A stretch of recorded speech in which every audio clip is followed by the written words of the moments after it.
Sa puso ng Unibersidad ng Oxford, isang pahayag ang yumanig sa mundo. Isang kapuluan sa Timog Silangang Asya ay nagtataglay ng monopolyo sa isang yaman na mas mahalaga pa sa langis. Pinagtatawanan ito ng mga lider ng mundo hanggang sa mailahad ang mga datos na hindi maitatanggi na nagpatahimik sa buong auditorium. At pagkatapos, isang nakakabaliw na panukala ang inilatag, ibigay ang lahat ng nais nilang blank check sa bansang ito dahil ang kinabukasan ng sangkatauhan ay nasa kanilang mga kamay. Kaya, ano ang yaman na ito na sinasarili ng Pilipinas na mas mahalaga pa sa langis? Bakit mahalaga na ang Pilipinas ang nagmamay-ari nito? Sama-sama nating alamin.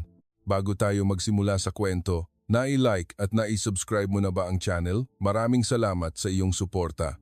Magandang araw, ako si Professor Alistair Fing mula sa Unibersidad ng Oxford. Ngayon, nakaupo ako sa harap ng aking computer upang ibahagi sa inyo ang isang kwento na aking naranasan. Noong isang araw ng Marso, habang nililipad ng hangin ng tagsibol ang mga talulot ng bulaklak ng cherry sa bakuran ng Oxford, isang internasyonal na kumperensya ang ginanap sa auditorium ng Blavatnik School of Government na may temang hinaharap na hegemonya ng teknolohiya at supply chain ng yaman. Naubos ang tiket ng kumperensya sa loob ng 24 oras. Ang mga opisyales ng gobyerno mula sa iba't ibang bansa at mga nakatataas na lider mula sa pandaigdigang korporasyon ay punong-puno ang mga espesyal na upuan sa likuran. Isang tensyonadong kapaligiran ang bumalot sa buong auditorium na tila sasabog anumang oras. Alam ng lahat na ang diskusyon sa araw na iyon ay magiging isang mahalagang sukatan para sa direksyon ng hegemonya ng teknolohiya sa hinaharap. 10 taon na ang nakalilipas, ako ay isang ordinaryong ekonomista lamang. Ngunit nang masaksihan ko ang matinding kompetisyon sa paligid ng mga yaman sa pagitan ng mga bansa sa panahon ng krisis pinansyal noong 2008, nagkaroon ako ng isang kahanga-hangang pagkaunawa. Ang tunay na hegemonya sa ika-21 siglo ay hindi nagmumula sa kapangyarihang militar o ekonomiko, kundi sa pagkontrol ng mga pangunahing mapagkukunan at hindi nakikitang teknolohiya, lalo na nang malaman ko kung gaano kakulang ang kaalaman ng mundo tungkol sa mga semiconductor, ang puso ng modernong sibilisasyon, ganap kong binago ang direksyon ng aking pananaliksik. Tumingin ako sa salamin, maputla ang aking mukha at bahagyang nanginginig ang aking mga kamay. Ang aking aklat, ang digmaan ng di nakikitang yaman, ay nagdulot ng mas malaking alon ng kontrobersiya kaysa inaasahan sa mga akademiko at mga tagapagbalangkas ng patakaran. Kaya, inimbitahan ako na dumalo sa kaganapan ngayon. Ngunit hindi ako sigurado kung ang aking argumento ay makatatayo sa harap ng mga pinakamahusay na isip sa mundo. Huminga ako ng malalim at lumakad patungo sa auditorium. Pagkabukas ko pa lamang ng pinto, isang mabigat na katahimikan ang bumalot sa akin. Sa pinakaharap na hanay ay naroroon ang 4 na nangungunang iskolar, mula kanan pa kaliwa. Si Professor Wang Jian mula sa China, si Dr. Ansut mula sa Saudi Arabia, si Professor Klaus Richter mula sa Germany, at si Professor Yo Kenji mula sa Japan. Hindi lamang sila ordinaryong iskolar kundi mga personalidad ding may malaking impluensya sa patakaran ng teknolohiya ng kanilang bansa. Ang matatalim na tingin ni Professor Wang Jian ay tumagos sa akin bilang tagapamahala ng semiconductor field sa patakaran ng Made in China 2025. Direkta niyang hinarap ang mga parusa sa teknolohiya ng Estados Unidos. Sa kanyang praktikal na karanasan bilang dating senior director sa SMIC at sa kanyang theoretical na lalim, siya ay isang matinding kalaban. Naramdaman ko ang kalkuladong pagkapot sa likod ng kanyang ngiti. Katabi niya si Dr. Ansut, ang pangunahing arkitekto ng Vision 2030 Plan ng Saudi Arabia, isang strategist na naghahanda para sa post-oil future. Nakaupo siya doon na may eleganteng anyo at mahinahon na pananalita na nagpapakita ng kumpiyansa ng pinakamalaking superpower sa langis sa mundo. Ang kanyang tingin sa akin ay nagpapahiwatig ng malinaw na pagdududa. Ano ba talaga ang gustong sabihin ng Britong ito? Si Professor Richter ang iskolar na naglatag ng pundasyon para sa European Chip Act ng European Union. Ang kanyang mga pagsusuri ay kinikilala sa buong mundo, lalo na Siya ay isang nangungunang eksperto sa pagtatasa ng mga butas sa supply chain. Itinulak niya ang kanyang salamin at may isinusulat sa kanyang tablet na tila nais hanapin ang bawat butas sa aking presentasyon. Sa wakas, si Professor Yo, na nagbalangkas ng pambansang estratehiya upang buhayin ang industriya ng semiconductor ng Japan at pinarangalan ng emperador dahil dito ay dating pangunahing mananaliksik sa semiconductor division ng Sony. Sa likod ng kanyang mahinahon na mukha ay may nagliliyab na pagnanais na muling makuha ang dominanteng posisyon sa merkado ng semiconductor na dating hawak ng Japan. Ang aking mga binti ay tila bumibigat habang umaakyat ako sa entablado. 400 pares ng mata ang nakatutok sa akin. Mabilis ang tibok ng aking puso, isang halo ng excitement at takot. Ngunit ang paniniwala sa resulta ng aking pananaliksik sa loob ng nakaraang 3 taon ang nagpalakas sa akin. Sa likod ko ay isang asul na screen na may nakaukit na logo ng OFON. Basang-basa ng malamig na pawis ang aking kamay na may hawak na mikropono. Huminga ako ng malalim at sinimulan ang aking nakatakdang presentasyon. Ngayon, ilalahad ko sa inyo ang mga kahanga-hangang datos na sapat upang yanigin ang pundasyon ng hegemonya ng teknolohiya sa mundo. Ang aking unang pangungusap ay nagpatahimik sa buong auditorium. Lahat ng tingin ay nakatutok sa akin. Ang mga mata ng mga scholar sa pinakaharap na hanay ay naging mas matalim. Sa malaking screen sa likod ko, lumabas ang unang slide. Ito ay isang chart na nagpapakita ng pagbabago sa pandaigdigang bahagi ng merkado sa paggawa ng semiconductor chip mula 2000 hanggang 2025. Lalo na sa larangan ng contract manufacturing, ang bahagi ng merkado ng isang bansa ay nakakamanghang tumaas. Mula sa humigit kumulang 25% noong 2000, nakamit ng bansang ito ang pambihirang paglago na umabot sa 63% noong 2025. Ang chart na ito ay nagpapakita kung paano nakuha ng isang partikular na bansa ang ganap na dominanteng posisyon sa pandaigdigang merkado ng contract semiconductor manufacturing. Ang teknolohiya ng bansang ito ay hindi lamang mahalaga para sa mga smartphone o computer, kundi mayroon ding malaking impluensya sa bawat modernong platform ng teknolohiya mula sa mga electric vehicle, artificial intelligence, cloud computing, hanggang sa quantum computing sa hinaharap. Sinadya kong hindi ibunyag kung anong bansa iyon. Lumipat sa susunod na slide. Lumabas ang isa pang chart na nagpapakita ng pandaigdigang bahagi ng merkado sa contract manufacturing, ang core ng semiconductor chip manufacturing market. Hanggang 2024, ang Pilichip ay bumubuo ng 61.7%, ang Amihantec ay 6.1%.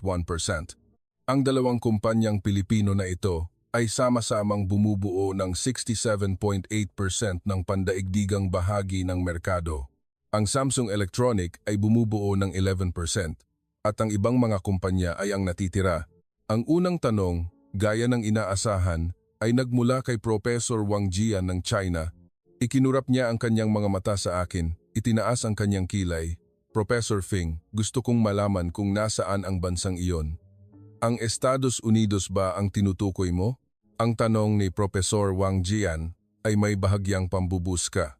Malinaw na alam niya ang sagot, ngunit gusto pa rin akong subukan. Ilang mahinang tawanan ang narinig mula sa mga manonood. Ngumiti ako at umiling. Hindi pa panahon upang ibunyag ang sagot. Gusto kong pukawin ang inyong pagkausyoso hanggang sa pinakamataas na antas. Sa yugtong ito, tatawagin ko lang itong bansang ito. Pagkatapos makita ang karagdagang datos, ibubunyag ko ito. Gayunpaman, magbibigay ako ng isang pahiwatig. Ang bansang ito na may libu-libong isla at mahabang baybayin ay nakamit ang pambihirang tagumpay sa teknolohiya. Nagsimulang kumalat ang bulungan sa silid. Sa isang internasyonal na kumperensya sa Universidad ng Oxford at binibigyang diin ang teknolohiya ng ibang bansa. Bukod sa Estados Unidos, iyon mismo ay kakaiba na.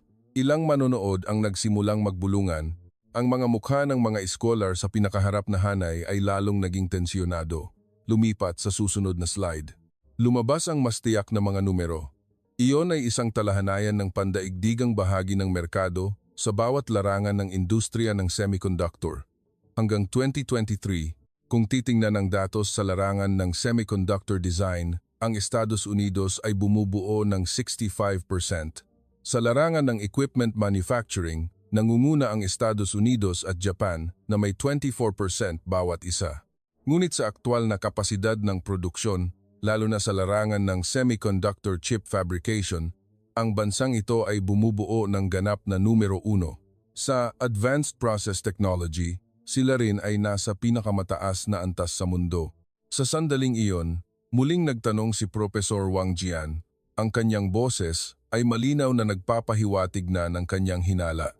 Professor, wag nang magpaligoy-ligoy. Mangyaring sabihin ng direkta, ang Pilipinas ba ang tinutukoy mo? Nagsimulang magbulungan ang buong auditorium. Nagpapalitan ng tingin ang mga delegado mula sa China, nagsalubong ang kilay ng delegasyon ng Saudi Arabia. Si Professor Yo Kenji mula sa Japan ay patuloy na nagsusulat na may walang emosyong mukha.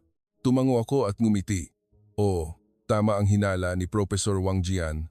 Ang bansang may pinakamataas na paglago at market share sa chart ay ang Pilipinas. Isang bansa na may populasyong mahigit 110 milyon ang bumubuo ng 63% ng produksyon ng semiconductor fabrication para sa buong mundo. At sa larangan ng pinaka-advanced na proseso ng teknolohiya, pinananatili pa rin nila ang nangungunang posisyon. Interesante, hindi ba? Isang hindi inaasahang reaksyon ang naganap. Nanigas sandali ang mukha ni Professor Wang Jian. Si Dr. Ansut mula sa Saudi Arabia ay hayagang nagpakita ng pagkadismaya. Mula sa likod na hanay, nagsimulang marinig ang mga bulungan. Bakit ang Pilipinas? Mayroon din ang Estados Unidos. Paano naman ang China? Biglang itinaas ni Dr. Ansut ang kanyang kamay, ang kanyang mukha ay nababalutan ng pagdududa. Professor Fing, sinabi mong pambihira ang mga semiconductor ng Pilipinas. Ito ay tila medyo may kinikilingan. Sa praktikal na paraan, hindi ba ang mga superpower tulad ng Estados Unidos o China ang mas mahalagang manlalaro sa technology hegemony race? Higit pa rito, ang paggamit lamang ba ng statistical figures upang suriin ang kapasidad ng teknolohiya ay isang masyadong simpleng diskarte? Kalmado akong sumagot ngunit sa kalooban ay bahagyang nagulat sa maagang hamon na ito, Dr. Ansut. Ang mga numero ay hindi nagsisinungaling. Bagaman ang Estados Unidos ay may pangunahing papel sa disenyo at kagamitan, sa aktwal na produksyon at rate ng tagumpay, ganap na namumukod tangi ang Pilipinas. Halimbawa, sa proseso ng mas mababa sa 3 nanometer, ang success rate ng mga kumpanyang Pilipino ay umabot sa halos 92% na malayo ang agwat sa mga kalaban mula lawaloyong hanggang 20%. Sa sandaling iyon, mahinahong nagtanong si Professor Yo Kenji mula sa Japan, kaya, Professor, bakit mo partikular na binibigyang pansin ang Pilipinas? Mayroon bang espesyal na dahilan upang bigyang diin mo ang teknolohiya ng semiconductor ng Pilipinas? Sumagot ako na may bahagyang ngiti. Oo, Professor Yo, ang pangunahing paksa ng kumperensya ngayon ay technology hegemony at resource supply chain. Ang nilalaman na aking ilalahad ay magpapakita na ang espesyal na posisyon ng Pilipinas ay hindi isang aksidenteng teknolohikal, kundi nagmumula sa isang interesanteng modelo na may kaugnayan sa yaman. Ngunit ito ay simula pa lamang. Ang susunod na slide na aking inihanda ay lalong nagpatindi sa tensiyon sa auditorium. Sa screen, lumabas ang isang listahan at chart ng mga uri ng yaman na pinakamarami ang natutunaw sa mundo. Ang unang posisyon ay tubig. Ang nakakagulat, ang pangalawang posisyon ay buhangin. Ang langis ay nasa ika-4 lamang. Ngayon, gusto kong pagtuunan ng pansin ang diskusyon tungkol dito. Kadalasan ay itinuturing nating estratehikong yaman ang langis. Ngunit sa katunayan, kung walang buhangin, ang modernong sibilisasyon ay ganap na babagsak sa konstruksyon, paggawa ng salamin, at pinakamahalaga, mga semiconductor. Ang buhangin ay isang mahalagang pundasyon ng modernong lipunan. Bawat taon, ang mundo ay nagmimina ng humigit kumulang 50 bilyong tonelada ng buhangin, 1 to 2 beses, na mas marami kaysa sa dami ng langis na natutunaw. Sinabi ni Professor Wang Jian mula sa China na may halos nanunuyang boses. Ang Saudi Arabia ay may langis, ang China ay may rare earth, at maraming likas na yaman. Bakit biglang pinag-uusapan ang buhangin? Hindi ba ang buhangin ay isang karaniwang yaman na matatagpuan sa lahat ng dako? Lubos akong natutuwa dahil ang iyong tanong ay napunta sa direksyon na aking nais. Tumingin ako ng diretso sa kanyang mga mata at sumagot, Professor Wang Jian, ang mga silicon wafer, ang puso ng mga semiconductor, ay gawa sa mataas na kalidad na buhangin, mas tumpak, mula sa silika. Ngunit hindi lahat ng uri ng buhangin ay maaaring gamitin para sa paggawa ng semiconductor. Upang makalikha ng napakanipis na silicon wafer, kailangan natin ng crystal quartz na may kadalisayan na mahigit 99.9%, isang bagay na lubhang bihira sa kalikasan. Sa sandaling iyon, nagsalita si Dr. Ansut na may pagtataka, Teka, ang aming Saudi Arabia ay puro disyerto. Ang ibig mong sabihin ay hindi maaaring gamitin ang ganoong uri ng buhangin para sa industriya ng semiconductor? Sa wakas, lumabas ang tanong na aking hinihintay. Ngumiti ako, ginamit ang remote control upang lumipat sa susunod na slide. Sa screen, lumabas ang isang microscopic na larawan ng mga butil ng buhangin. Sa kaliwa ay bilog na mga butil ng buhangin, sa disyerto, sa kanan ay anggular na mga butil ng buhangin sa ilog. Dr. Ansut, eksakto. Sa kasamaang palad, ang mga butil ng buhangin sa disyerto ay masyadong bilog at pino at naglalaman din ng maraming mineral sa dagat at asin, kaya hindi angkop kahit para sa konstruksyon, lalo na para sa mga semiconductor. Ang buhangin sa disyerto, na ginawang makinis ng hangin sa loob ng mahabang panahon, ay naglalaman ng maraming dumi tulad ng iron at aluminum oxide na nakamamatay sa proseso ng paggawa ng semiconductor. Ang industriya ng semiconductor ay nangangailangan ng uri ng silica-rich sand na karaniwang matatagpuan sa mga ilog. Kaagad, banayad na nagbago ang kapaligiran sa auditorium. Isang maliit na bulungan ang lumitaw sa pagitan ng mga scholar, lalo na ang delegasyon ng Saudi Arabia ay nagsimulang mabilis na magtalakayan sa wikang Arabe. Ngunit nagsimulang magkonekta ang kanilang mga mata sa mga piraso ng puzzle sa kanilang mga isip. Mahinahong nagtanong si Professor Richter mula sa Germany.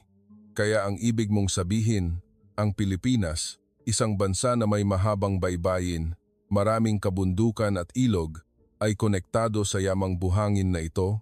Bakit hindi maging superpower sa semiconductor ang mga bansang bulubundukin tulad ng Germany, Switzerland o Austria? Ito ang tanong na aking nais. Lumipat sa susunod na slide.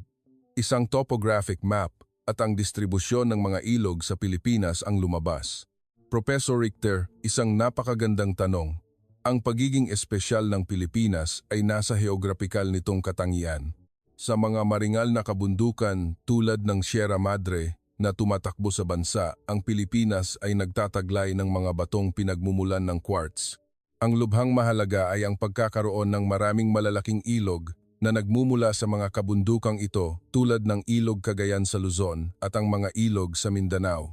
Ang heograpiyang ito ay lumilikha ng perpektong kondisyon para sa mga batong mayaman sa quartz na masira, bumubuo ng mataas na kalidad na quartz sand na namumuo sa mga kapatagan sa tabi ng ilog. Sa Germany, ang Ilog Rhine ay mahaba at mabagal na nagkakalat ng buhangin, samantala, ang mga ilog sa Pilipinas tulad ng Ilog Cagayan at ang mga ilog sa Mindanao ay nagko-concentrate na bumubuo ng mga deposito ng mataas na kalidad na quartz. Ang mukha ni Professor Wang Jian ay lalong naging hindi komportable. Ibinaba niya ang kanyang panulat sa mesa at nagtanong na may bahagyang matalim na boses. Kahit ganoon, kaya ba ng Pilipinas na gumawa ng high-purity quartz para sa semiconductor? Sa aking pagkakaalam, 85% ng high-purity quartz para sa semiconductor ay nagmumula sa Spruce Pine Mine sa North Carolina, Estados Unidos. Inaasahan ko ang kanyang tanong at kalmado akong sumagot. Professor Wang Jian, tama. Ang Pilipinas ay hindi 100% self-sufficient sa high-purity quartz para sa semiconductor. Mas tumpak, hawak ng Estados Unidos ang control sa ultra-high-purity quartz. Ngunit ang nais kong sabihin ay isang bagay na mas basic pa roon. Lumipat sa susunod na slide. Lumabas ang mga yugto ng pag-unlad at paggamit ng yaman ng Pilipinas. Ang pamagat ay kinabibilangan ng tatlong panahon, ang panahon ng pagmimina ng buhangin para sa konstruksyon. Yugto mula 1980s hanggang 2000s, pagbuo ng pundasyon ng industrialisasyon pagkatapos ng panahon ng pag-ahon at paglago. Ang panahon ng pagmimina ng industrial quartz. Yugto mula 2000s hanggang 2015, pagpapaunlad ng teknolohiya sa salamin, seramika, precision casting, at semiconductor grinding. Ang panahon ng ultra-precision processing technology mula 2010 hanggang ngayon. Dahil sa geographical na katangian ng maraming kabundukan at ilog, ang Pilipinas ay may pinagmumulan ng mataas na kalidad na buhangin. Ngunit ang mahalaga ay nakapag-ipon ang Pilipinas ng teknolohiya at kaalaman upang magamit ang buhangin sa loob ng ilang dekada. Sa simula ay para sa konstruksyon, pagkatapos ay para sa industriya, at sa wakas ay nabuo ito sa ultra-precision processing technology na kinakailangan para sa paggawa ng semiconductor. Sa pamamagitan ng prosesong ito, nakamit ng Pilipinas ang eksklusibong teknolohiya sa pinakapangunahing bahagi ng value chain na ito. Sa sandaling iyon, sinabi ni Dr. Ansut mula sa Saudi Arabia na may bahagyang pagkadismaya. Kung gayon, umaasa pa rin ang Pilipinas sa high-purity quartz mula sa Estados Unidos. Bilang resulta, sila ay subcontractor lamang ng Estados Unidos, hindi ba? Bilang isang bansang mayaman, ang Saudi Arabia na nagmamay-ari ng langis o ang China na nagmamay-ari ng rare earth ay nasa mas magandang posisyon. Tumingin ako ng diretso sa kanyang mga mata at sumagot, Dr. Ansut, ang pagdepende sa high-purity quartz ay isang katotohanan, ngunit iyon ay bahagi lamang ng buong value chain. Ipakikita ko sa inyo ang isang interesanteng estadistika. Sa paggawa ng semiconductor, ang gastos ng raw materials ay mas mababa sa 5% ng kabuuang gastos. Ang natitirang 95% ay tinutukoy ng processing technology, manufacturing techniques, at ang kalidad ng human resources. Ang 1 kilogram ng buhangin ay nagkakahalaga ng humigit kumulang $0.01. Ngunit kapag ito ay ginawang semiconductor-grade silicon, ang presyo nito ay $100. At kapag ito ay naproseso upang maging huling semiconductor chip, ang halaga nito ay maaaring umabot sa $1,100,000. Ibig sabihin nito ay 10 milyong beses na pagtaas ng halaga.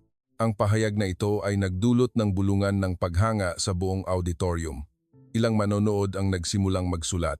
Ang mga delegado mula sa Estados Unidos ay nagkatinginan na may makahulugang mukha. Nagtanong si Professor Richter mula sa Germany na may malalim na mukha. Kaya paano nauugnay ang pagkakaroon ng maraming buhangin ng Pilipinas sa pagiging superpower sa semiconductor? Maaari mo bang ipaliwanag ng mas detalyado ang causal relationship? Ang pagmamay-ari ng yaman ay hindi palaging humahantong sa tagumpay sa industriya. Lubos akong natutuwa sa tanong na ito dahil tinamaan nito ang core ng nais kong bigyang diin. Professor Richter, naisaad mo ang pangunahing punto. Ang mas mahalaga kaysa sa mismong yaman ay kung paano ito ginagamit. Sa kaso ng Pilipinas, mula noong 1980s, ang alon ng muling pagtatayo at konstruksyon, pagkatapos ng panahon ng pag-ahon at paglago, ay nakatulong sa kanila na makaipon ng kaalaman sa pagmimina at pamamahala ng buhangin. Ang partikular na mahalaga ay ang pag-unlad ng sopistikadong teknolohiya sa paghihiwalay at pagproseso para sa mataas na kalidad na buhangin na minina mula sa mga ilog tulad ng Ilog Cagayan at ang mga sistema ng ilog sa Mindanao. Lumipat sa susunod na slide. Lumabas ang isang chart na nagpapakita ng ugnayan sa pagitan ng pamumuhunan sa edukasyon at ang pag-unlad ng teknolohiya ng semiconductor ng Pilipinas. At sa panahong iyon, ang Pilipinas ay mayroong isa pang yaman, ang human capital. Isang yaman na mas mahalaga pa sa langis, ang human capital at ang pagbabago sa teknolohiya na nagmumula sa pamumuhunan sa edukasyon. Ang ratio ng pamumuhunan sa edukasyon sa GDP ng Pilipinas ay kabilang sa pinakamataas sa Asia, lalo na sa pagtutok sa edukasyon sa agham at teknolohiya, gaya ng ipinapakita sa chart. Ang bilang ng mga patent application na may kaugnayan sa semiconductor at ang pamumuhunan sa pananaliksik at pag-unlad ay patuloy na tumataas mula noong 2000s. Hindi na nakapagpigil si Professor Wang Jian mula sa China. Human capital? Sa huli, kung walang raw materials, ano ang silbi?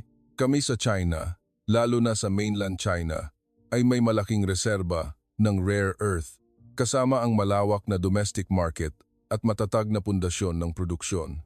Iyan ay isang kalamangan na hindi kailanman matutumbasan ng mga Pilipino.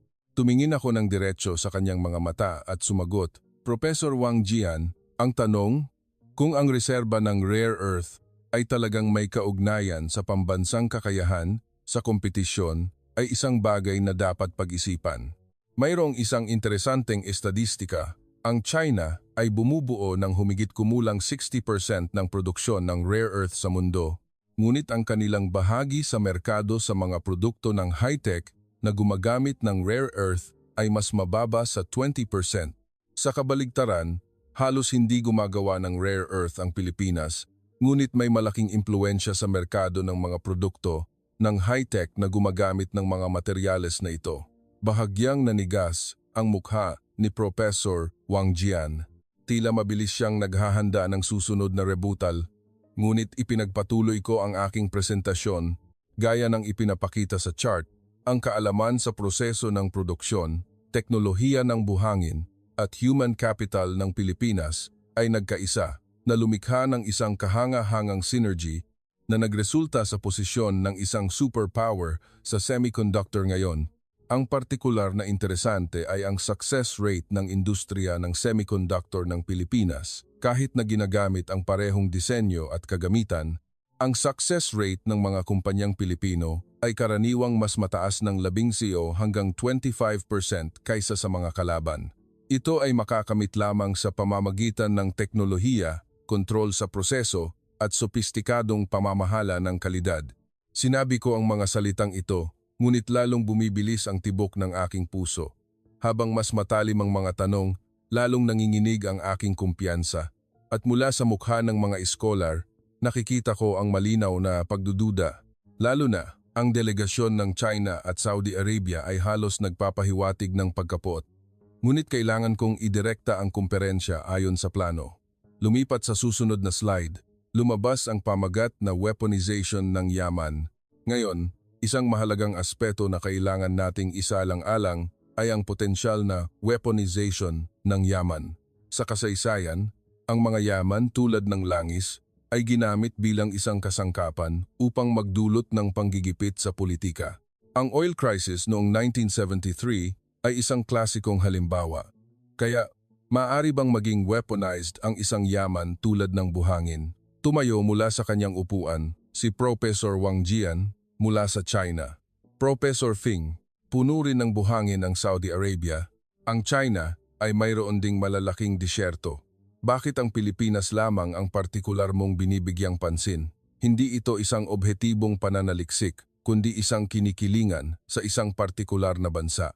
Higit pa rito, kinokontrol ng Estados Unidos ang high-purity quartz. Ang Pilipinas ay maaaring maparalisa anumang oras. Dagdag ni Dr. Ansut mula sa Saudi Arabia, tama, ang aming disyerto sa Saudi Arabia ay isang walang katapusang dagat ng buhangin. Sa teknolohiya, maaari naming minahin ito anumang oras. Kahit maubos ang langis, mayroon pa rin kaming disyerto isang walang hanggang yaman. Nagpatuloy ang mga hamon. Lalo ring lumalaki ang bulungan sa mga manonood. Karamihan sa mga tao ay tumatango na tila sumasang-ayon sa argumento ni Professor Wang Jian at Dr. Ansut. Nagsimulang basang-basa ng pawis ang aking mukha. Ito ang unang pagkakataon na sabay-sabay akong inatake ng mga nangungunang iskolar sa mundo. Ngunit inaasahan ko at pinaghandaan ko ang hamon na ito. Huminga ako ng malalim at kalmado akong sumagot, Professor Wang Jian, Dr. Ansut. Iginagalang ko ang inyong mga pananaw, ngunit gusto kong bigyang diin muli. Hindi lahat ng uri ng buhangin ay pare-pareho. Ang buhangin sa disyerto, dahil sa struktura ng butil nito, ay hindi angkop para sa paggawa ng semiconductor o konstruksyon. Ito ang resulta ng mga eksperimento na aking inihanda. Sa malaking screen, lumabas ang mga pinalaking larawan ng mga butil ng buhangin at iba't ibang resulta ng eksperimento. Ang pagkakaiba sa istruktura sa pagitan ng buhangin sa disyerto at buhangin sa ilog.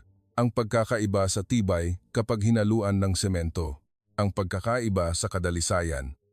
Lahat ay malinaw na ipinakita sa pamamagitan ng chart.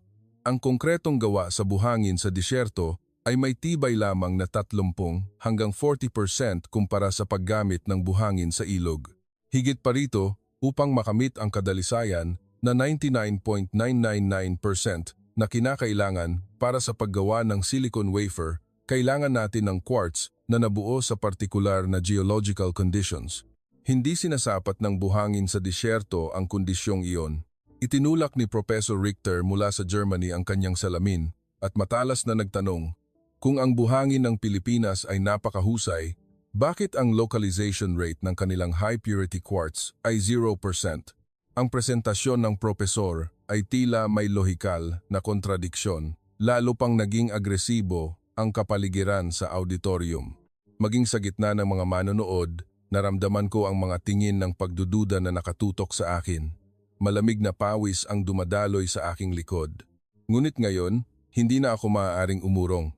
Professor Richter, isang napakagandang tanong. Ang pagiging monopolyo ng Estados Unidos sa ultra-high purity quartz ay isang katotohanan. Ang Spruce Pine Mine sa North Carolina ay may natatanging geological characteristics at sa kasalukuyan ay napakahirap makahanap ng kapalit na pinagmulan. Bumalik ako sa slide na nagpapakita ng mapa ng pandaigdigang quartz supply chain sa loob ng ilang sandali. Ngunit upang malutas ang problemang ito, ang Pilipinas ay lumapit mula sa 3 direksyon. Una, iba't iba ang kanilang pinagmumulan sa pamamagitan ng pamumuhunan sa mataas na kalidad na quartz mines sa Australia at Norway. Pangalawa, sa halip na gumamit ng confrontational approach tulad ng China, sinigurado nila ang matatag na supply sa pamamagitan ng ugnayan ng alyansa sa Estados Unidos. Pangatlo, malakas silang namuhunan sa pagbuo ng synthetic quartz at nakamit ang ilang resulta. Lumipat ako sa susunod na slide. Lumabas muli ang pamagat na weaponization ng yaman, lalong tumindi ang kapaligiran sa auditorium. Kung lilimitahan ng Pilipinas ang pag-export ng buhangin, apektado rin ang industriya ng konstruksyon at isang bahagi ng industriya ng semiconductor. Bagaman, hindi kasing lakas ng ultra-high purity quartz trump card ng Estados Unidos, ang industrial sand ay isang mahalagang yaman din sa internasyonal na merkado. Sa katunayan, dahil sa supply-demand imbalance ng buhangin para sa konstruksyon sa loob ng bansa, nagsimulang limitahan ng Pilipinas ang pagmimina ng buhangin sa dagat mula noong 2018. Naapektuhan nito ang merkado ng konstruksyon ng mga kalapit na bansa. Sinabi ni Dr. Ansat mula sa Saudi Arabia na may halos nanunuyang boses, Profesor, masyadong pinalalaki iyan. Maaari bang magdulot ng malaking epekto sa internasyonal na kalakalan ang pag-export ng buhangin ng Pilipinas kumpara sa langis? Ang sukat nito ay hindi gaanong mahalaga. Kung lilimitahan ng Saudi Arabia ang pag-export ng langis, mapaparalisa ang buong mundo. Ngunit ang buhangin ng Pilipinas ay walang ganoong epekto. Sinikap kong manatiling kalmado at sumagot. Magbibigay ako ng isang praktikal na halimbawa. Ang Singapore, upang palawakin ang teritoryo nito, ay nag-angkat ng malaking dami ng buhangin mula sa Pilipinas. Noong 2007, nang tuluyang ipinagbawal ng Pilipinas ang pag-export ng buhangin dahil sa pagprotekta sa kapaligiran, ang presyo ng buhangin sa Singapore ay tumaas mula $1.25 bawat cubic meter patungong 60, higit sa doble. Malubhang na apektuhan ang kanilang industriya ng konstruksyon. Ipinapakita nito na ang buhangin ay isang estratehikong yaman na mas mahirap palitan kaysa sa inaakala natin. Huminto ako sandali, inobserbahan ang buong silid. Nagsimulang magbago ang mukha ng mga manonood. Ang ilan ay maingat na nagsusulat. Ang iba ay nagkatinginan na may pagtataka. Ang mahalaga ay hindi ang mismong buhangin kundi ang teknolohiya sa pagproseso ng buhangin. Hindi lamang nagbebenta ng buhangin ang Pilipinas. Kinokontrol nila ang buong value chain. Mula sa paggawa ng buhangin patungong silicon, silicon patungong wafer, at wafer patungong semiconductor. Lumilikha ito ng napakalaking halagang ekonomiko. Ang halaga ng export ng semiconductor ng Pilipinas bawat taon ay umabot sa humigit kumulang $180 billion na mas mataas kaysa sa taunang halaga ng export ng langis ng Saudi Arabia. Sinabi ni Professor Wang Jian mula sa China na may halos hindi makapaniwalang tono. Bilang resulta, ang Pilipinas ay umaasa sa Estados Unidos at nagsasalita tungkol sa weaponization ng buhangin, nakakatawa. Sa anumang paraan, sa sandaling itigil ng Estados Unidos ang supply ng quartz, babagsak ang industriya ng semiconductor ng Pilipinas. Professor Fing, ang iyong presentasyon ngayon ay lubos na nakakadismaya, kulang sa akademikong objetibidad. Nagsimulang magbulungan ang buong auditorium. Ang ibang mga scholar ay nagsimula ring sumuporta kay Professor Wang Jian at Dr. An Sut. Bilis ang tibok ng aking puso. Lalong lumalala ang sitwasyon. Umiling din si Professor Yo Kenji mula sa Japan na tila hindi naniniwala. Ngunit, hindi ko pa nailalabas ang pangunahing bahagi ng aking argumento. Huminga ako ng malalim at lumipat sa susunod na slide. Ang puso ng hegemonya ng semiconductor ay high-purity quartz, kagamitan at disenyo ng teknolohiya. Ang halos monopolyo ng Estados Unidos sa tatlong larangang ito ay isang katotohanan. Ang pagdepende ng Pilipinas sa isang bahagi ay isa ring katotohanan, ngunit sa ganitong pagtingin lamang, hindi natin maipapaliwanag ang kasalukuyang posisyon ng Pilipinas sa pandaigdigang merkado ng semiconductor. Lumipat ako sa susunod na slide.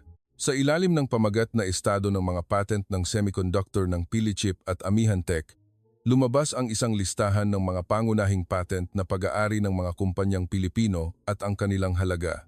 Ang Pilichip ngayon ang nagtataglay ng pinakamaraming patent sa mundo na may kaugnayan sa pagproseso ng chip, lalo na sila ay nasa monopolistikong posisyon sa 3 nanometer process technology, FinFET technology, at Open Extreme Ultraviolet EUV lithography application technology.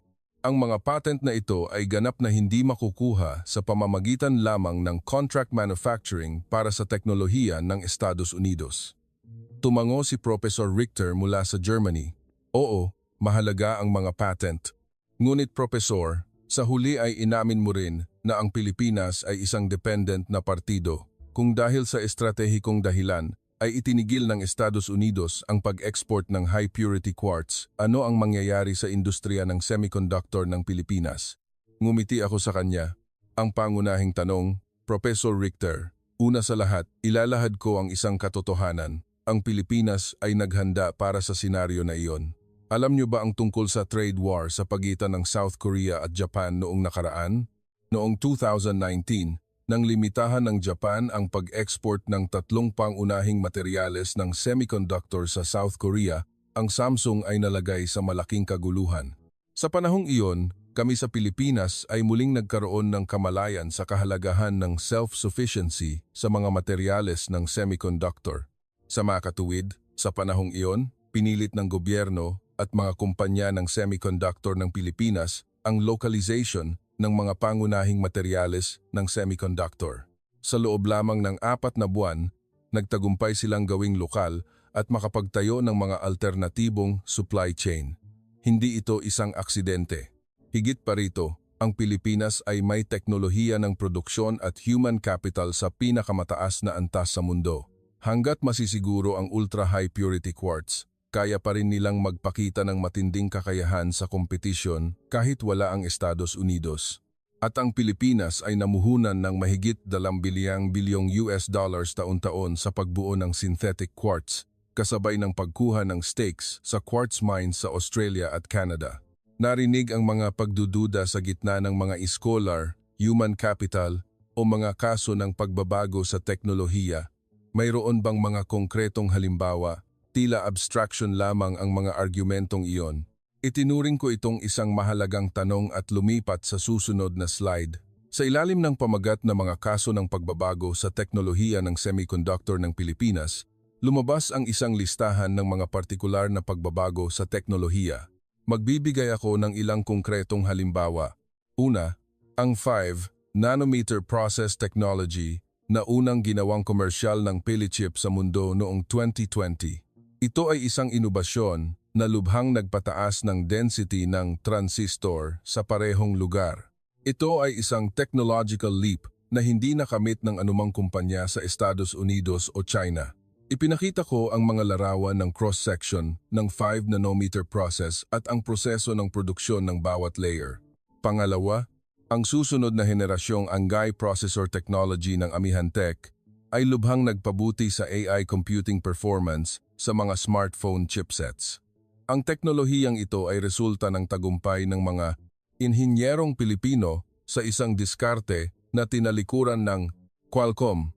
Sumunod ay ipinakita ko ang mga larawan ng cross-section ng advanced packaging technology na Chip 1 Wafer on Substrate CoOS ng Pilichip. Pangatlo, ang house technology ang core ng AI semiconductors. Ang Pilichip ay bumubuo ng mahigit 90% ng pandaigdigang bahagi ng merkado sa larangang ito. Ang teknolohiyang ito ay isang inobasyon na nagbibigay ng high-speed data para sa computationally intensive semiconductors tulad ng mga GPU na nagiging pisikal na pundasyon para sa modernong revolusyon ng AI. Gayunpaman, kahit na ipinaliwanag ko, hindi tumigil ang mga kritisismo. Isang bagong debate ang sumiklab, lalo na sa issue ng kapaligiran. Nagtanong si Dr.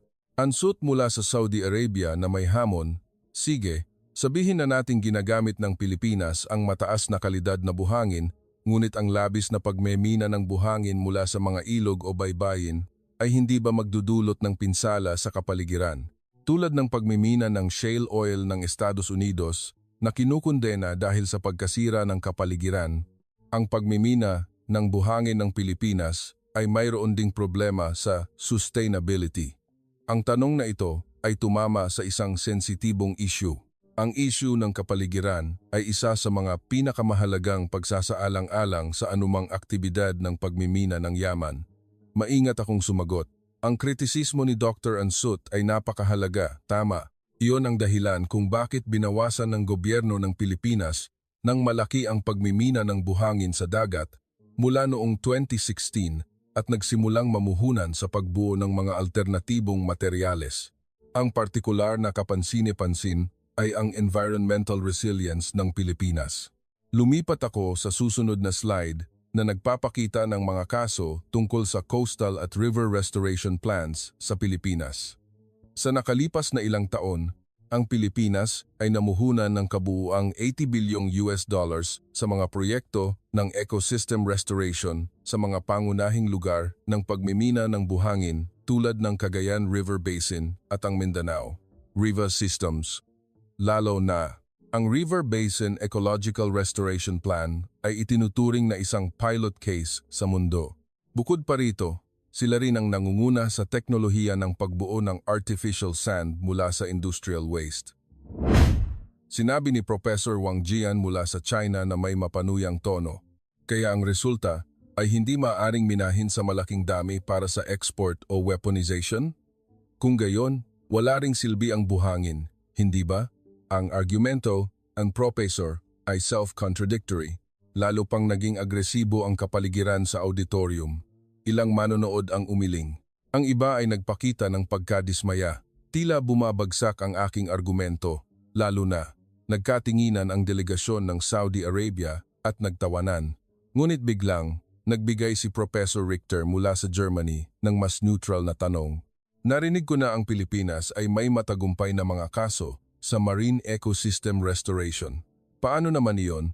Lalo na mula sa pananaw ng circular economy, ano ang diskarte ng Pilipinas? Sumagot ako na may pasasalamat kay Professor Richter. Professor Richter, isang mahalagang pananaw. Ang Pilipinas, habang ginagamit ang yamang buhangin, ay nagsisikap din na maging responsable para sa hinaharap. Ang partikular na kapansin-pansin ay ang kanilang circular sand economy system. Sa likod ko, ipinapakita ng screen ang isang diagram ng sistema ng construction waste recycling ng Pilipinas. Ang Pilipinas ay nagre-recycle ng mahigit 50 milyong tonelada ng construction waste bawat taon at karamihan dito ay ginagawang recycled sand. Bukod pa rito, ang artificial sand na naproseso mula sa steel slag, isang byproduct ng mga steel mill, ay umabot sa produksyon ng mahigit 800,000 tonelada bawat taon. Nakakatulong ito na bawasan ang humigit kumulang 35% ng dami ng natural na buhangin na kailangang minahin. Ang susunod na slide ay tungkol sa economic value ng buhangin. Nagsimula akong ilabas ang aking huling alas.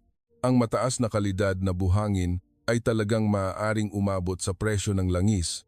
Ang buhangin sa ilog ay nagkakahalaga ng humigit kumulang $10 bawat tonelada, ngunit ang high-purity quartz para sa semiconductor ay nagkakahalaga ng mahigit petong $1 million bawat tonelada. At kapag ito ay naproseso upang maging silicon para sa semiconductor, ang halaga nito ay lumampas sa $51,100,000 bawat giga. Kung ang isang bariles ng langis mula sa Saudi Arabia ay nagkakahalaga ng $80, ang high-purity quartz, kung ikukumpara ayon sa timbang, ay may halaga na 60 beses na mas mataas. Nagpakita ng interes si Dr. Ansut mula sa Saudi Arabia. Kaya ang Pilipinas ay maaari ring magtaas ng presyo ng buhangin at i-export ito upang kumita ng ekonomiko, hindi ba? Maaari ba silang magtatag ng sand cartel tulad ng OPEC? Tumango ako. Sa teorya, posible. Sa kasalukuyan, malaki ang pangangailangan sa loob ng bansa ng Pilipinas kaya mahirap palakasin ang unconditional export. Ngunit ang potensyal na value added ng mataas na kalidad na buhangin na ginawa ng Pilipinas ay malinaw na makikita sa internasyonal na merkado, lalo na ang teknolohiya sa pagmimina ng buhangin na environmentally friendly at ang recycled sand technology na binuo ng Pilipinas ay, sa kanilang sarili, isang knowledge-based industry na may mataas na halaga ng export. Tila kailangan ding aminin ni Professor Wang Jian mula sa China. Bagaman ang China ay may mas malaking consumption and distribution network, ang teknolohikal na diskarte ng Pilipinas ay napakahalaga rin. Ngunit ano ang kinalaman niyan sa pandaigdigang technology hegemony? Isa pa rin itong tanong, seryosong sinabi ni Dr. Ansut mula sa Saudi Arabia.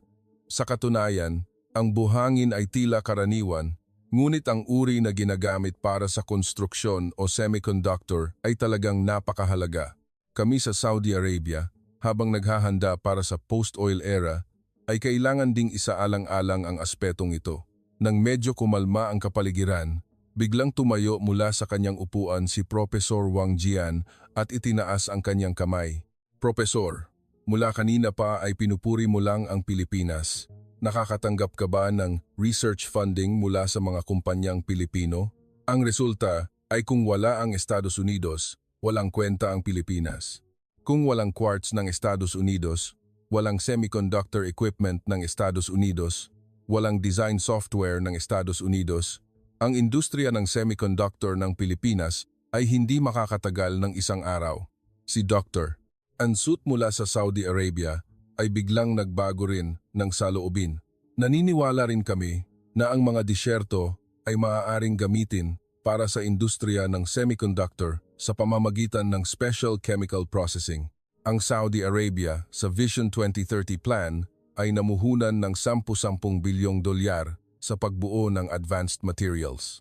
Hindi ito isang espesyal na kaso na tanging sa Pilipinas lamang. Muling lumala ng mabilis ang sitwasyon. Nagsimulang magtalakayan ang buong auditorium, lalo na ang mga opisyales ng gobyerno at mga lider ng negosyo na nakaupo sa pinakaharap na hanay ay may seryosong mukha. Sumagot ako nang may kaunting pag-aalinlangan. Siyempre, ang Estados Unidos ang nagbibigay ng high-purity quartz. Ang Saudi Arabia ay mayroon ding malaking potensyal sa pananaliksik at pag-unlad.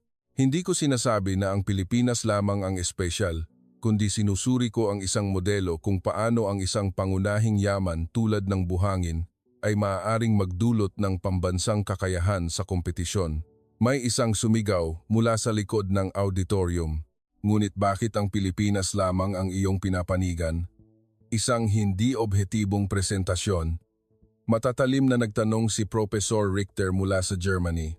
Dahil ba sa espesyal na ugnayan sa pagitan ng Estados Unidos at Pilipinas, kaya ka nagbibigay ng kinikilingan na presentasyon? Bilang isang scholar na Briton, pinapanigan mo ba ang isang geopolitical ally? Sa isang sandali, bumagsak ang aking espiritu. Hindi ko inaasahan ang gayong direktang kritisismo. Lalo na, Ang akusasyon na hindi objektibo sa akademikong paraan ay ang pinakamalaking kahihiyan para sa isang iskolar. Nagsimula akong mautal sa gulat. Ako, sinasabi ko lamang ang batay sa datos. Mas matinding sumalakay si Professor Wang Jian mula sa China. Ang kanyang boses ngayon ay halos nanunuya. Ano ang mayroon ng Pilipinas? Nasa antas lang ng konstruksyon. Ang high-purity quartz para sa semiconductor ay umaasa sa Estados Unidos.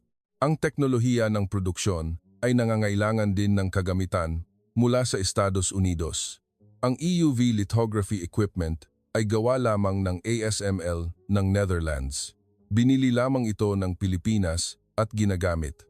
Sa objektibong paraan, ang Pilipinas ay subcontractor lamang ng Estados Unidos at Europa. Dagdag ni Dr. Ansut, mula sa Saudi Arabia na may nanunuyang ngiti. Ang resulta ay ang buhangin ay mas mahalaga kaysa sa langis, ngunit hindi ganap na makontrol ng Pilipinas. Ano ang silbi? Hindi ba sila isang bansa na umaasa sa Estados Unidos? At least, ang Saudi Arabia ay ganap na kumokontrol sa langis. Iyan ang tunay na bansang mayaman.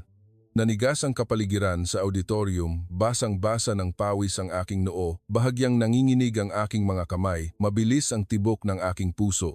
Sinikap kong sumagot. Masyadong, hindi ko pa natatapos. Matalim na pinutol ni Professor Richter mula sa Germany. Professor, sa puntong ito ay talagang naku-curious ako. Bakit ka kinikilingan sa Pilipinas? Maaari mo bang pabulaanan at patunayan na mali ang aming mga kritisismo? Hindi ako makasagot. Isang nakakabinging katahimikan ang bumalot. Lahat ng tingin ay nakatutok sa akin. Naramdaman ko na parang bumabagsak ang 3 taon ng aking naipong kaalaman at reputasyon. Ang tablet na naglalaman ng materyal ng presentasyon ay nadulas mula sa aking kamay, muntik nang bumagsak sa sahig. Dali-dali ko itong sinambot. Ngumiti nang may pananagumpay si Professor Wang Jian mula sa China, may sinabi sa Mandarin sa mga nakapaligid sa kanya.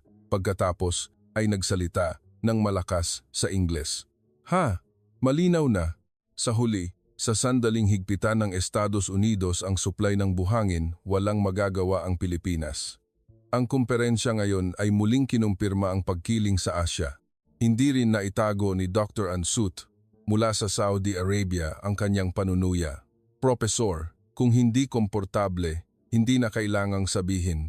Ang makita ang isang pangmatagalang pananaliksik na bumagsak ng ganoon ay nakakaawa rin. Malamig na pawis ang dumaloy sa aking noo, tuyo ang aking bibig. Karaniwan ay agad akong sasagot, ngunit hindi ko maintindihan kung bakit blanko ang aking isip, nanginginig ang aking kamay na may hawak na mikropono. Ang ibang mga iskolar ay nagsimula ring magtalakayan. Umiling din si Professor Yo Kenji mula sa Japan na tila nadismaya. Professor, ang iyong argumento ay may malalaking butas. Lalo na, ang paliwanag tungkol sa koneksyon sa pagitan ng yamang buhangin at teknolohiya ay mahina pa rin. Ang buong auditorium ay nalubog sa mabigat na katahimikan. Ang mga iskolar ay tila nasisiyahan sa pakiramdam ng tagumpay. Nagbulungan ang mga manonood, naghagis ng mga tingin ng awa sa akin. Isang kinikilingan na presentasyon. Masyadong mahina ang argumento, malinaw na ganoon ang kapaligiran. Sa sandaling iyon, naramdaman ko na bumagsak ang lahat 3 taon ng pananaliksik, daan-daang interview. Hindi mabilang na pagsusuri ng datos lahat ay naging walang kabuluhan. Tiningnan ko ang orasan sa dingding. Kalahati pa ng oras ng presentasyon ang natitira. Ngunit nagdududa ako kung kaya ko pang magpatuloy. At sa sandaling iyon, dumating ang pinakamahalagang sandali sa aking buhay. Biglang may pumasok sa aking isip na isang tanawin. 2 taon na ang nakalilipas, nang bisitahin ko ang isang semiconductor factory sa Pilipinas, sinabi sa akin ng isang inhinyero, Professor, hindi lang kami gumagawa ng semiconductor mula sa isang butil ng buhangin, gumagawa kami ng semiconductor sa isang kultura na nagpapahalaga sa bawat butil ng buhangin. Huminga ako ng malalim at gumawa ng desisyon. Naramdaman ko na kung hindi ngayon, wala nang pagkakataon. Ngayon, kailangan kong isugal ang lahat. Biglang ibinaba ko ang tablet, lumabas mula sa entablado at lumakad sa gitna ng auditorium sa harap mismo ni Professor Wang Jian at Dr. Ansut. Lahat ng manonood ay tumingin sa akin na may pagtataka. Mga Ginoo at Ginang, ngayon dito, pinag-uusapan natin ang direksyon ng hegemonya ng teknolohiya sa hinaharap na lampas sa isang simpleng akademikong diskusyon. Pinapanigan ko ba ang Pilipinas? Hindi. Sinasabi ko lamang ang katotohanan na ipinakita ng datos. Bumalik ako sa entablado, kinuha ang remote control, mangyaring maghintay sandali, mga Ginoo at Ginang, may isa pa akong chart na gusto kong ipakita sa inyo. Upang ipakita kung paano nilikha ng kombinasyon ng pamumuhunan sa human capital at infrastruktura ng buhangin ng Pilipinas ang mga resulta. Pinindot ko ang remote control upang lumipat sa isang ganap na bagong set ng slide. Sa screen, lumabas ang isang chart na may 3 linya na sabay-sabay na tumataas. Ipinapakita ng datos mula 2000 hanggang 2023 ang rate ng paglago ng pamumuhunan sa edukasyon, ang rate ng paglago ng pananaliksik at pag-unlad sa industrial silicon at ang rate ng paglago ng semiconductor export. Ang 3 linyang ito ay bumubuo ng isang curve na ganap na magkakasabay. Ang Pilipinas ay itinuturing na mahirap sa yaman, ngunit sa katunayan, higit pa rito, ito ay pinagsama sa isang nangungunang sistema ng edukasyon sa mundo. Gaya ng inyong nakikita, ang pamumuhunan sa edukasyon ng Pilipinas ay kabilang sa pinakamataas sa Asia na may 6.2% ng GDP na namumuhunan sa edukasyon, lalo na sa larangan ng inhinyero. Ang kanilang postgraduate student ratio ay mas mataas ng 2.3 beses kaysa sa Japan at mas mataas ng 1.8 beses kaysa sa Estados Unidos. Gustong sumagot pa rin si Professor Wang Jian mula sa China. Kahit ganoon, paano naman ang ultra-high purity quartz? Magalang ko siyang pinutol, sinabi na may kumpiyansa. Professor Wang Jian, nakaligtaan mo ang isang pangunahing obserbasyon. Bagaman kinokontrol ng Estados Unidos ang ultra-high purity quartz, ang Pilipinas ay at patuloy na nilulutas ang problemang ito mula sa 3 direksyon. Nagpakita ako ng bagong slide. Sa ilalim ng pamagat na estratiya ng pagiging self-sufficient sa yaman ng Pilipinas, 3 diskarte ang nakalista. Una, iba't iba ang supply chain ng Pilipinas sa pamamagitan ng pamumuhunan sa mga mines sa ibang bansa. Namuhunan sila ng $2 billion sa mga quartz mines sa Europa, bumili ng isang silicon mine sa Norway, at lumahok sa pagbuo ng isang quartz mine sa Canada. Lumipat ako sa susunod na bahagi. Pangalawa, ang Pilichip at Amihantek ay namumuhunan ng mahigit $10 billion taon-taon sa pagbuo ng synthetic quartz at nakapasok na sa trial production phase. Ang kanilang layunin ay itaas ang localization rate ng ultra-high purity quartz sa 40% sa 2026.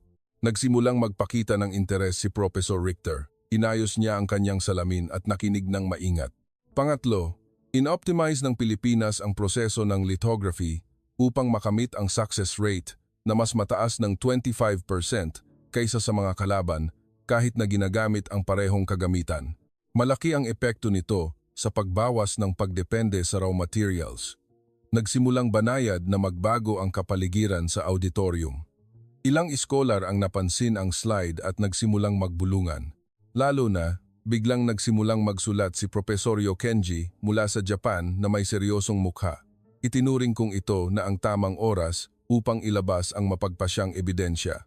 Lumipat sa susunod na slide at mayroong isang pinakamahalagang katotohanan. Ang Pilipinas, dahil sa mga limitasyon sa pagmimina ng buhangin sa dagat, ay nakaranas ng kakulangan sa buhangin para sa konstruksyon. Ngunit ang krisis na ito ay ginawang oportunidad. Nagtagumpay silang bumuo ng recycled aggregates at artificial sand.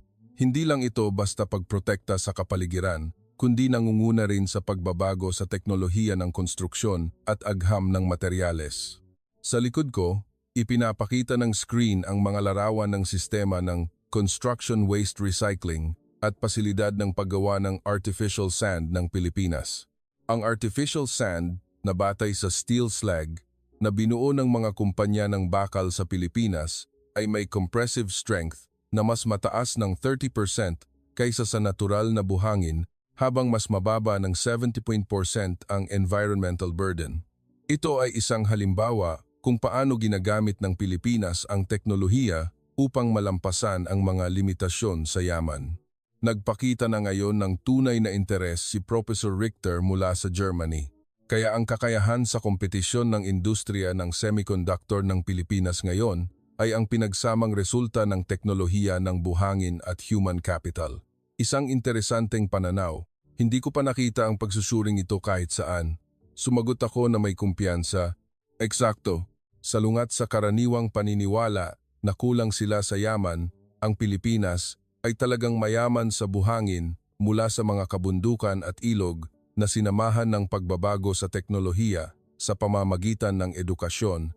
Sila ay ganap na hindi isang bansa na unilaterally na minamanipula ng Estados Unidos. Lumipat ako sa susunod na slide. Sa pagkakataong ito ay isang chart na naghahambing sa bilang ng mga patent application na may kaugnayan sa semiconductor at ang citation index sa pagitan ng mga bansa. Gaya ng inyong nakikita rito, nalampasan ng Pilipinas ang Estados Unidos mula noong 2021 at pinananatili ang numero 1 na posisyon sa mundo sa bilang ng mga patent application na may kaugnayan sa semiconductor. Ang mas mahalaga ay ang Patent Citation Index, isang indikasyon ng halaga ng isang patent. Ang mga patent ng semiconductor ng Pilipinas ay mas mataas ng 2.1 beses kaysa sa Japan, mas mataas ng 2.8 beses kaysa sa China at umabot sa 0.95 beses kumpara sa Estados Unidos. Tila nakakagulat sa mga manonood ang halaga ng patent na katumbas ng Estados Unidos. Nagsimulang magbago ang mukha ng mga scholar. Malinaw na nalilito sila at nagkatinginan, hindi ka pani-paniwala. Nakuha ko muli ang aking kumpiyansa at nagpatuloy. Ang kombinasyon ng buhangin, isang yaman na mas mahalaga kaysa sa langis at teknolohiya ng edukasyon ay nagdulot sa Pilipinas upang maging isang superpower sa semiconductor. Hindi ito isang aksidente sa teknolohiya, kundi resulta ng isang pangmatagalang pambansang estratehiya sa pagunlad. Kung ipagwawalang bahala natin ang kaso ng Pilipinas, kung saan ang teknolohiya ng kapaligiran at human capital ay lumikha ng synergy, hindi natin tumpak na mahuhulaan ang hinaharap ng pandaigdigang hegemonya ng teknolohiya. Ganap na nagbago ang kapaligiran sa auditorium. Maging si Professor Wang Jian mula sa China ay tila malalim ang iniisip. Makalipas ang ilang sandali, nagsalita siya. Kahit ganoon, kung harangan ng Estados Unidos ang mga pangunahing kagamitan at quartz, matatapos ang lahat. Ngunit sa pamamagitan ng presentasyon ng profesor, nakikita ko na ang Pilipinas ay may malaking alternatibong estratehiya, lalo na ang estratehiya ng pagkuha ng mga mines sa ibang bansa ay may pagkakatulad sa estratehiya ng One Belt, One Road namin sa China. Nagbago rin ang saloobin ni Dr.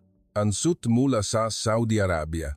Kaya, ang buhangin ba sa disyerto ng aming Saudi Arabia ay may potensyal na minahin sa pamamagitan ng special processes? Maaari ba naming tingnan ang teknolohiya ng Pilipinas? Ngumiti ako at sumagot, siyempre, ang Saudi Arabia ay mayroon ding napakalaking potensyal. Sa katunayan, ang ilang lugar ng disyerto sa Saudi Arabia ay may mga silicate mineral deposits na hindi gaanong nagkakalat. Sa special processing, maaari silang gamitin bilang industrial silicon, ngunit ang Pilipinas ay dumaan sa isang matagumpay na landas sa loob ng ilang dekada ng karanasan. Upang makahabol ang gitnang silangan, kailangan ng panahon, pamumuhunan, at tamang kooperasyon sa teknolohiya. Nagpapalitan na ngayon ng tingin ang mga scholar at nagtatalakayan. Naramdaman ko ang isang kapaligiran na ang Pilipinas ay mas malakas kaysa sa inaakala nila. Lalo na, binuksan ni Professor Yo Kenji mula sa Japan ang kanyang laptop at masiglang naghahanap ng isang bagay. Malinaw na ibang-iba na ang kapaligiran sa auditorium. Nagtanong si Professor Richter mula sa Germany na may seryosong mukha, maaari ba ang environmentally friendly sand mining technology at recycling technology ng Pilipinas na ilapat sa Europa? Nahaharap din kami sa problema ng kakulangan sa yamang buhangin. Tumango ako. Malamang. Ang circular sand economy model ng Pilipinas, lalo na ang artificial sand technology na gumagamit ng construction waste, ay napakaangkop sa mga bansang Europeo. na nagsasailalim sa urbanisasyon. Ang mga kumpanyang Pilipino ay nag-export ng teknolohiyang ito sa Germany, France, Spain. Ang Sustainable Sand Resource Management ay isang larangan na nangangailangan ng internasyonal na kooperasyon. Nagtanong pa si Dr. Ansut, kaya, ayon sa propesor, sa hinaharap, anong bansa ang magkakaroon ng dominanteng papel sa larangan ng yamang buhangin? Maingat akong sumagot. Ang mas mahalaga kaysa sa dominasyon ng isang bansa ay isang network ng kooperasyon. Ang Estados Unidos ay nagbibigay ng high-purity quartz raw material. Ang Pilipinas ay nagbibigay ng processing technology. Ang Europa ay nagbibigay ng environmentally friendly mining technology. Ang China ay nagbibigay ng large-scale manufacturing capability. Sa proseso ng muling pagbuo ng pandaigdigang merkado ng buhangin, inaasahan kong lilitaw ang isang modelo kung saan ang mga bansa ay gumagamit ng kanilang kalakasan at nakikipagtulungan sa isa't isa. Ngunit nagbigay si Professor Wang Jian mula sa China ng isa pang hamon. Ang resulta ba ng argumento ng propesor ay ang industriya ng semiconductor ng Pilipinas ay makakaligtas ng walang Estados Unidos? Hindi ba iyan ay isang masyadong pinalaking pahayag? Kalmado akong sumagot. Professor Wang Jian, hindi ako nagsasalita tungkol sa ganap na kalayaan kundi tungkol sa antas ng relatibong self-sufficiency. Sa kasalukuyan, sa ilalim ng kondisyon ng ganap na pagputol sa Estados Unidos, magiging napakahirap para sa Pilipinas na panatilihin ang industriya ng semiconductor nito. Ngunit ang mahalaga ay patuloy na binabawasan ng Pilipinas ang antas ng pagdepende na iyon. Lumipat ako sa isa pang slide. Sa ilalim ng pamagat na pagbabago sa antas ng pagdepende sa ibang bansa ng industriya ng semiconductor ng Pilipinas, lumabas ang isang trend line mula 2010 hanggang 2023. Gaya ng inyong nakikita, ang antas ng pagdepende sa ibang bansa ng industriya ng semiconductor ng Pilipinas ay lubhang nabawasan mula 68% noong 2010 tungo sa 38% noong 2023. Lalo na, ang localization rate sa larangan ng kagamitan at materyales ay patuloy na tumataas sa positibong siklo sa pagitan ng human capital, teknolohiya ng buhangin at kapaligiran. Ganap na may kakayahan ang Pilipinas na itaas pa ang antas ng kanilang self-sufficiency hanggang sa puntong maaari silang makipagsabayan sa Estados Unidos. Nagtanong si Dr. Ansat mula sa Saudi Arabia ng huling tanong. Kahit ganoon, hindi ito tulad ng Saudi Arabia na nagmamay-ari ng langis. Hindi ba masyadong pinapaganda ng propesor ang Pilipinas? Bakit ang Pilipinas ang pinagtutuunan ng pansin? Ngumiti ako at sumagot, Dr. An, hindi ko pinapaganda ang Pilipinas, kundi sinusuri ko ang isang interesanteng modelo na ipinakita ng datos. Siyempre, ang langis ng Saudi Arabia ay napakahalaga rin. Ngunit ang langis ay napakarami ng napag-aralan at ang estratehikong halaga nito ay malawak ng kilala. Sa kabaligtaran, ang mekanismo kung paano ang isang pangunahing yaman tulad ng buhangin ay nagdulot ng pambansang kakayahan sa kompetisyon ay hindi pa sapat na napag-aralan. Ipinakita ko ang huling slide, isang katotohanan na napatunayan ng mga numero. Ako rin ay lubos na nagulat. Akala ko ito ay isang lupain na tuyot sa buhangin. Ngunit lumabas na mayroong isang kaso ng pag-unlad dahil sa buhangin na nilikha mula sa mga kabundukan at ilog. At ang kasong ito ay nagbibigay sa atin ng bagong pananaw tungkol sa kalikasan ng yaman. Ang halaga ng isang yaman ay hindi na sa mismong ito, kundi sa kung paano natin ito ginagamit. Ang mga scholar ngayon ay tahimik na tila wala nang masabi. Nagtalakayan ang delegasyon ng Saudi Arabia sa wikang Arabe. Seryosong tiningnan ng mga scholar ng China ang mga chart. May bumulong, Timog, Silangang Asya. Kung titingnan ng mga chart at estadistika, hindi ito maitatanggi. Kailangan ding aminin ni Professor Wang Jian mula sa China ang kahalagahan ng human capital at teknolohiya.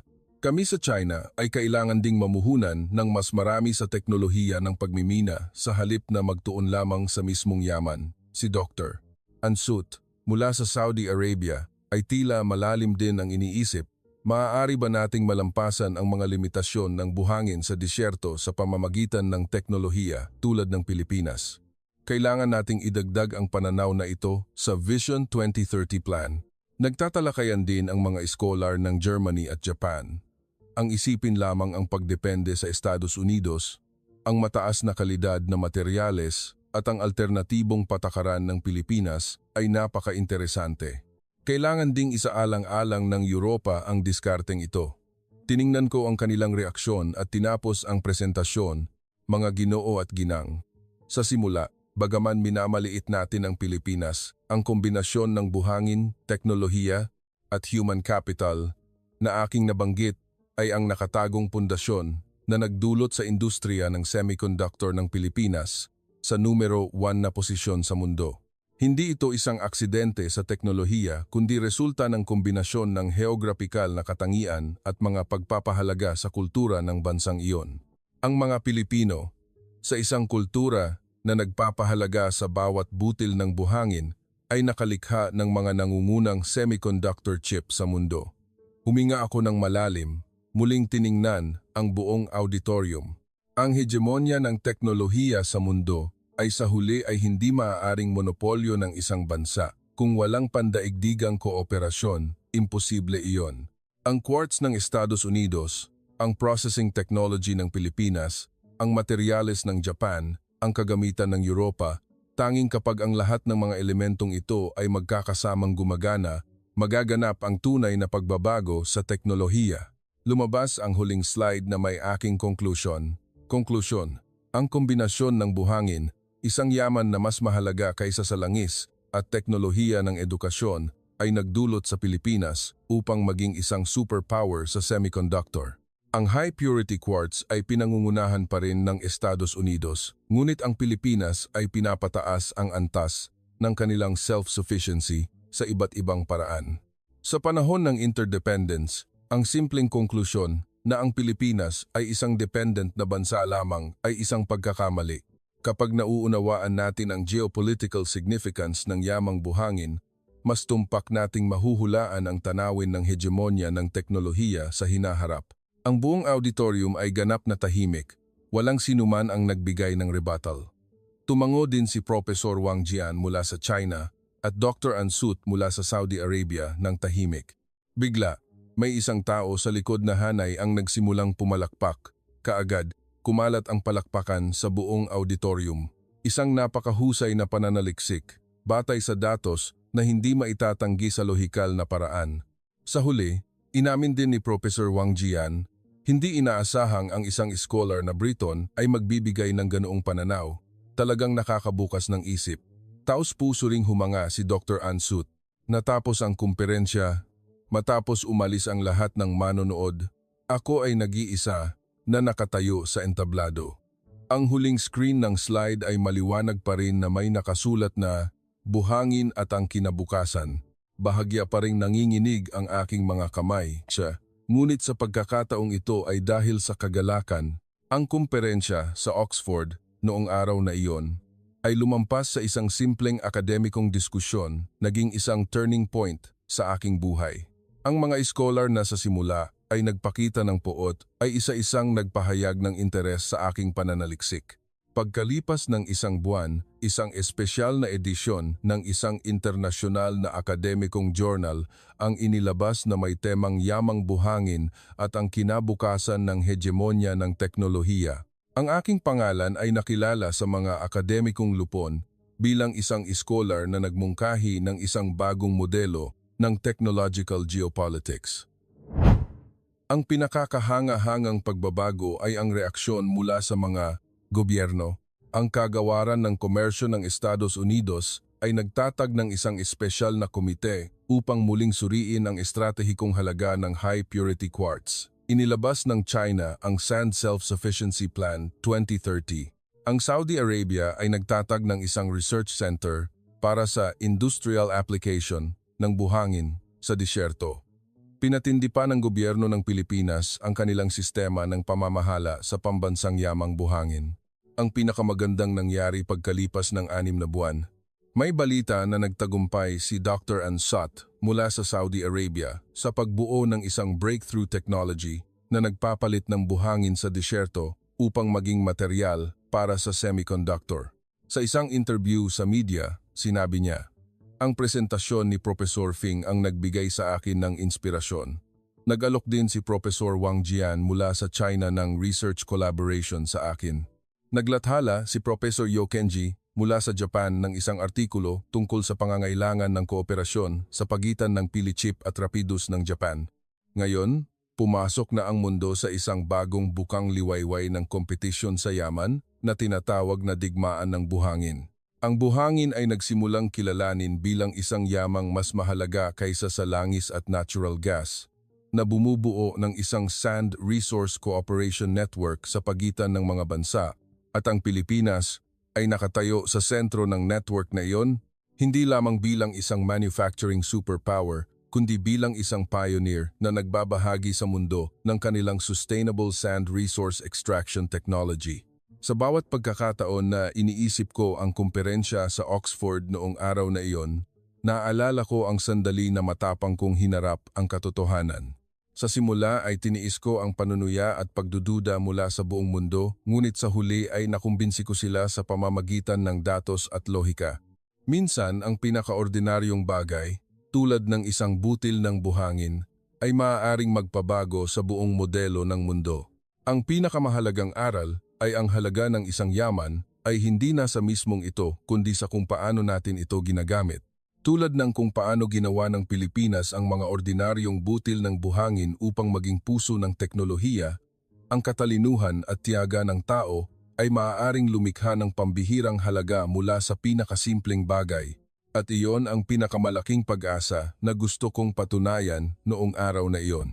Ano ang aral na iyong natutunan mula sa kwento ngayon? Kung nagustuhan mo ang nilalaman na ito, huwag mag-atubiling magbigay ng like. Ang bawat suporta mo ay inspirasyon para sa amin upang magpatuloy sa paglikha